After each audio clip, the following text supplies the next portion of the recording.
One Punch Man Season 2, Episode 5. This episode could have been better. It could have been better overall.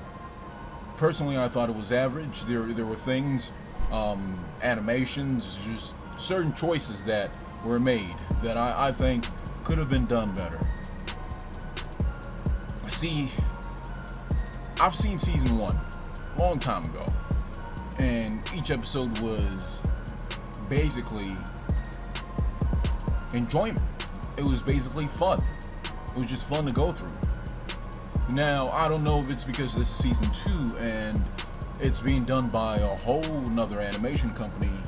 I just can't help myself but make comparisons between Season 2 and Season 1. I don't know, maybe that's just me. But let's go on with this. So basically, there's monsters popping up all over cities. I don't know if I should say world, but cities. For some reason, we're not given a reason yet, but these monsters are popping up and causing big troubles. So basically, all the heroes have their hands full. They're busy. Motherfuckers is fighting monsters over here and here, and it's a catastrophe. Basically, they do their best to show you just how many monsters is everywhere. We see the big caterpillar dude right there. Metal Knight shows up to fight it. I was just watching this and I was like, damn, this is just kind of weird. Don't get me wrong, in this episode, in this season, everyone's so shiny, especially if they have metal. They're really, really shiny. But while they're shiny, they're stiff. Season 1 had a lot of, fluidity to it, like motherfuckers. But here they're just, you know what I'm saying? I'm just tired of seeing this too lame ass hero. These monsters show up and they clearly have a motive. I don't know what their motive is yet. This episode doesn't really touch on it. So did the story progress in this episode? To a degree, but slowly. But then again, if anyone tells you you don't watch One Punch Man for story, that's a lie. You watch One Punch Man to subvert your expectations in a good way. I ain't talking about Star Wars. In a good way. It has good story. It was just really slow in this one. Clearly, these monsters have some sort of motive. I guess they have a leader, a monster leader they follow that leads them. Not quite sure. We cut back to Garou versus Metal Bat, and this was a decent fight. They got the job done. We definitely see that Garou has an advantage over Metal Bat, and the more you hit Metal Bat, the stronger he gets. Metal Bat is definitely getting his ass kicked by Garou.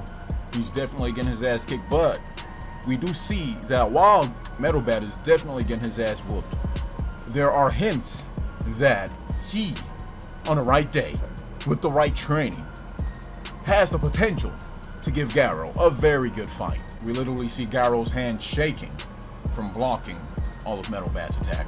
Really, really nice. And this is my favorite scene in the fight. This scene right here. Metal Bat could have probably ended his whole career right here. Right here. He could have just bam on this motherfucker, but he stops. And the resultant shockwave from just swinging his bat causes the ground underneath him to shatter. His sister shows up, and I'm like, okay, cool. Yeah, this is cool. Please show me some. Garou isn't interested in fighting anymore, mostly because of the little girl, Metal Bat's sister. But we clearly see Garou, while trying to be a monster, has this human aspect of him. He's clearly human, no matter how hard he tries not to be. And these monsters are trying to recruit Garou, but he's not interested at all. I didn't like this at all. No.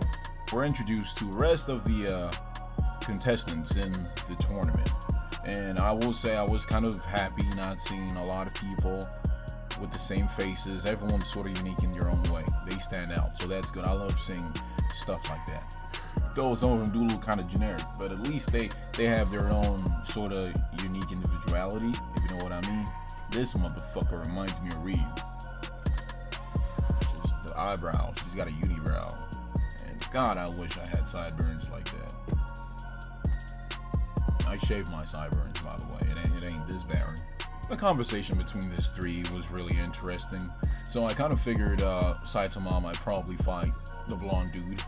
And it definitely happens. We finally get to see Silver Fang in action, and he fucks this dude up. Jesus. He's dead. This dude is dead. Marshall Gorilla, I think that's his name. Wasn't feeling this either. Electric dude got his ass whooped by electric type monsters. Not even worth your time. This was lame. It got a little interesting when the Blizzard bunch showed up. I was like, okay, probably because I have a keen interest in this shorty right here. Yeah, I'm really interested in her. Never read the manga, so I'd like to see where this goes.